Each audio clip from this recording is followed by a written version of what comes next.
എല്ലാവർക്കും നമസ്കാരം. ഇന്ന് കുട്ടികൾക്കായി ഒരു കഥ, വായുപുത്രന്മാരുടെ കണ്ടുമുട്ടൽ. ഇതാണ് കഥ. ഹസ്തിനപുരത്തിലെ രാജാവായിരുന്ന പാണ്ഡുവിൻ്റെ പുത്രന്മാരാണ് പഞ്ചപാണ്ഡവന്മാർ. പാണ്ഡുവിൻ്റെ ജ്യേഷ്ഠൻ ധൃതരാഷ്ട്രരുടെ പുത്രന്മാരാണ് കൗരവർ. പാണ്ഡവരും കൗരവരും ബാല്യകാലം മുതലേ ശത്രുതയിൽ വളർന്നവരാണ്.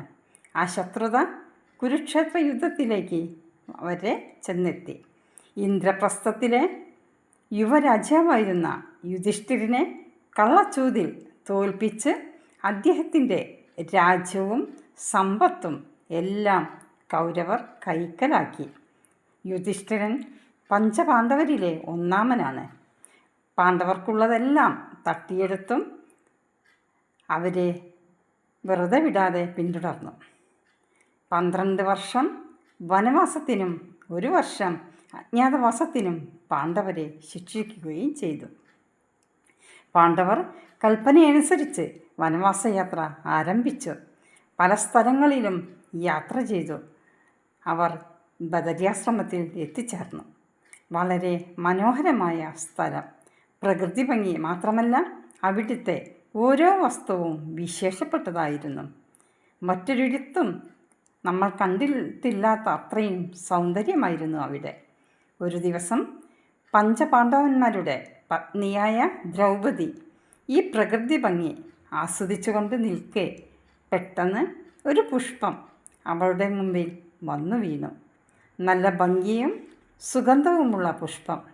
ഇങ്ങനെയൊന്ന് അവൾ മുമ്പ് കണ്ടിട്ടില്ലായിരുന്നു. ദ്രൗപദി പാണ്ഡവരിൽ രണ്ടാമനായ ഭീമനെ വിളിച്ച് ഇത് കാണിച്ചു. എന്നിട്ട്, ഇത്തരം കുറച്ച് പുഷ്പങ്ങൾ കൂടി തനിക്ക് കൊണ്ടുവന്ന് തരാമോ എന്ന് ചോദിച്ചു. കാട്ടിൽ സന്തോഷങ്ങളൊന്നുമില്ലാതെ കഴിയുകയാണ് ദ്രൗപദി. അവൾക്ക് സന്തോഷമാവുമല്ലോ എന്നു കരുതി ഉടൻ തന്നെ ആ പൂവിനു വേണ്ടിയുള്ള യാത്ര തുടങ്ങി. തൻ്റെ വില്ലും ശരങ്ങളും ഗദയുമായി ഭീമസേനൻ പുഷ്പത്തിൻ്റെ ഗന്ധം പിന്തുടർന്ന് നടന്നു. വലിയൊരു സംഭവം തന്നെ കാത്തിരിക്കുന്നത് ഭീമന് അറിയില്ലായിരുന്നു. ദീർഘദൂരം തനിയെ നടക്കുമ്പോൾ വലിയ ബോറടി തോന്നും. ആരോടും മിണ്ടാനില്ലാത്ത, ശബ്ദങ്ങളൊന്നും കേൾക്കാനില്ലാത്ത അവസ്ഥ. ഈ ബോറടി മാറുവാൻ വേണ്ടി ഭീമൻ ചെയ്തിരുന്നത് തൻ്റെ കയ്യിലുള്ള ശംഖ് ഊതുക എന്നതായിരുന്നു.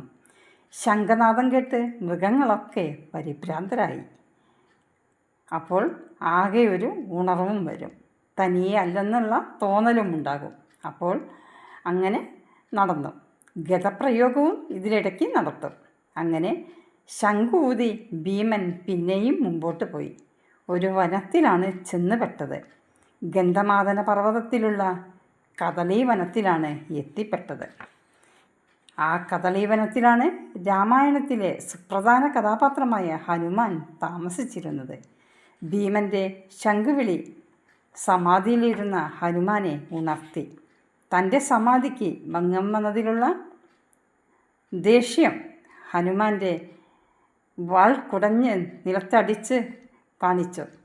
വാലടി ശബ്ദം കേട്ട സ്ഥലം ഉന്നം വെച്ച് ഭീമൻ നടന്നു.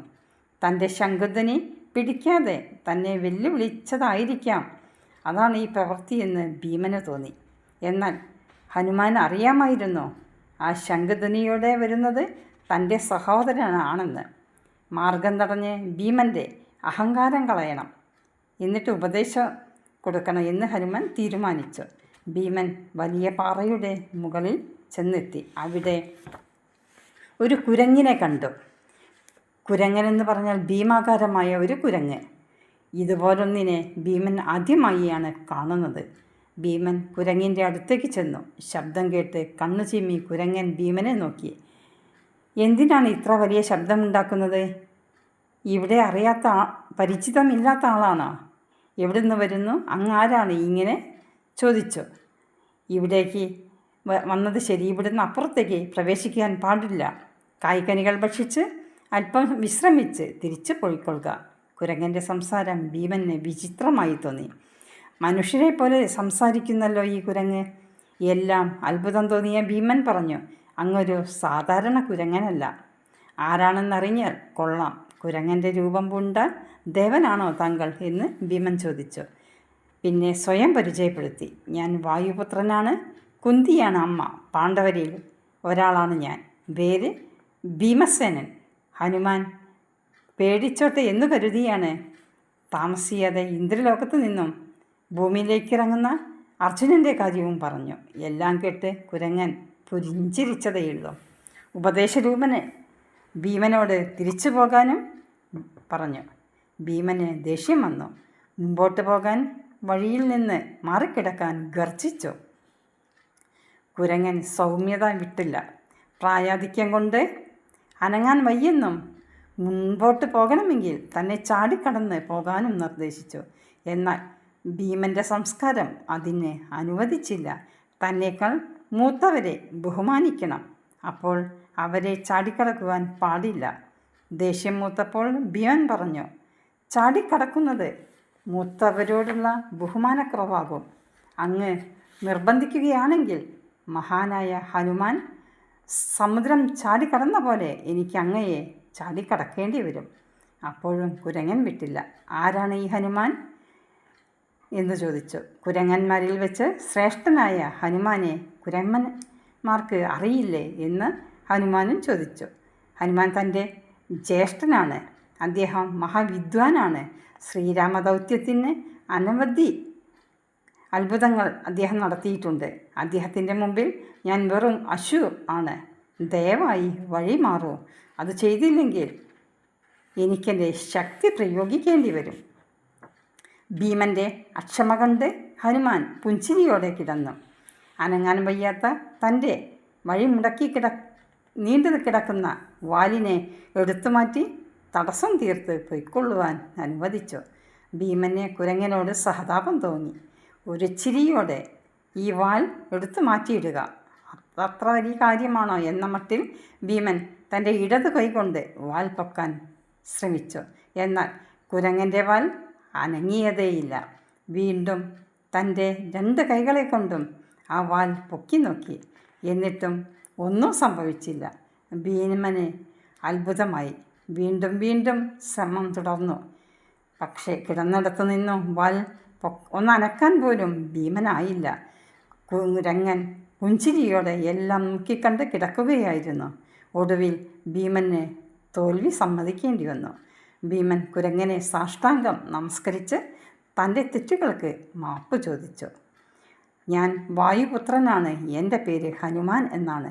പറഞ്ഞു തീർന്നതും 2 പേരും കെട്ടിപ്പിടിച്ച് ജ്യേഷ്ഠ ജ്യേഷ്ഠ എന്ന് വിളിച്ച് ഭീമൻ വീണ്ടും വീണ്ടും ഹനുമാനെ ആലിംഗനം ചെയ്തു. എന്നിട്ട് പലതും പറഞ്ഞു. കുറേ സമയം സന്തോഷത്തോടെ കഴിച്ചുകൂട്ടി. ഹനുമാനുമായുള്ള ഈ കണ്ടുമുട്ടൽ ഒരപൂർവ ഭാഗ്യമായി തോന്നി ഭീമന്. ഭീമൻ പറഞ്ഞു, അങ്ങ് ഞങ്ങളോടൊപ്പം ഉണ്ടെങ്കിൽ കൗരവന്മാരെല്ലാവരും വധിക്കപ്പെടുമെന്ന് എനിക്കുറപ്പുണ്ട്. അതിന് ഹനുമാൻ്റെ മറുപടി, യുദ്ധം തുടങ്ങുമ്പോൾ അർജുനൻ്റെ രഥധ്വജത്തിന്മേൽ ഞാനുണ്ടാകും. പ്രോത്സാഹനജനകമായ ഘോഷങ്ങളാൽ പടക്കി പുതുജീവൻ നൽകുകയും ശത്രുക്കളെ ഭയപ്പെടുത്തുകയും ഞാൻ ചെയ്യുന്നുണ്ട്. ഞാൻ എപ്പോഴും നിങ്ങളോടൊപ്പം ഉണ്ടാകും. വളരെ ദുർഘടം പിടിച്ച വഴിയാണ്, ശ്രദ്ധയോടെ ഈ വഴിയിൽ കൂടി മുമ്പോട്ട് പോവുക എന്ന് പറഞ്ഞ് ഹനുമാൻ ഭീമനെ ആശ്ലേഷിച്ചു. പിരിയുന്നതിന് മുമ്പ് തൻ്റെ വലിയൊരാഗ്രഹം നിറവേറ്റിക്കൊടുക്കണമെന്ന് ഭീമൻ ഹനുമാനോട് അപേക്ഷിച്ചു. ഹനുമാൻ സമുദ്രം ചാടിക്കടന്നപ്പോൾ ഉണ്ടായിരുന്ന അന്നത്തെ രൂപം ഭീമൻ ഒന്ന് കാണണം. അതിൽ നിന്ന് പിന്തിരിപ്പിക്കാൻ ഹനുമാൻ ശ്രമിച്ചു. എങ്കിലും ഭീമൻ നിർബന്ധിച്ചു കൊണ്ടേയിരുന്നു. ഹനുമാൻ വളർന്ന് വളർന്ന് പർവ്വത സമാനനായി. ഹനുമാൻ്റെ ഭീകരരൂപം കണ്ട് ഭീമൻ ബോധമറ്റ് നിലംപതിച്ചു. ഉടൻ ഹനുമാൻ ഭീമനെ ശുശ്രൂഷിച്ച് ബോധം വരുത്തി. എന്നിട്ട് ഹനുമാൻ പറഞ്ഞത്, ഭീമ, നീ എൻ്റെ പകുതി വലിപ്പം പോലും കണ്ടിട്ടില്ല. അതിനു മുമ്പ് നീ ബോധം കിട്ടു. ലങ്കയിലേക്ക് സമുദ്രം ചാടിക്കടന്നു പോയ എൻ്റെ രൂപത്തിലുള്ള ഏകദേശം പകുതി വലിപ്പമാണ് നീ കണ്ടത്. ഔഷധമല അടർത്തിക്കൊണ്ട് ഞാൻ മഹാമേരുവിൽ നിന്ന് ലങ്കയിലേക്ക് ചാടിയത് ഇതിൻ്റെ ഇരട്ടി വലിപ്പത്തിലാണ്. ഹനുമാൻ്റെ ഉപദേശങ്ങൾ എല്ലാം ഭീമനെ സന്തോഷിപ്പിച്ചു. 2 പേരും അങ്ങനെ സന്തോഷത്തോടെ പിരിഞ്ഞു. ഭീമൻ പുഷ്പഗന്ധം പിന്തുടർന്ന് സൗഗന്ധിക പുഷ്പങ്ങൾ ശേഖരിക്കുവാൻ യാത്രയായി. ഹനുമാന് നേരത്തെ അറിയാമായിരുന്നു ഭീമൻ തൻ്റെ സഹോദരനാണെന്ന്. എന്നാൽ ശക്തിയിൽ തന്നെ തോൽപ്പിക്കാൻ ആരുമില്ല എന്നൊരു അഹങ്കാരം ഭീമനുണ്ടായിരുന്നു. അതില്ലാതാക്കുവാനായിരുന്നുള്ള ശ്രമമായിരുന്നു മാരുതി കളിച്ച ഈ നാടകം. എല്ലാവർക്കും നമസ്കാരം. ഓം നമഃ ശിവായ.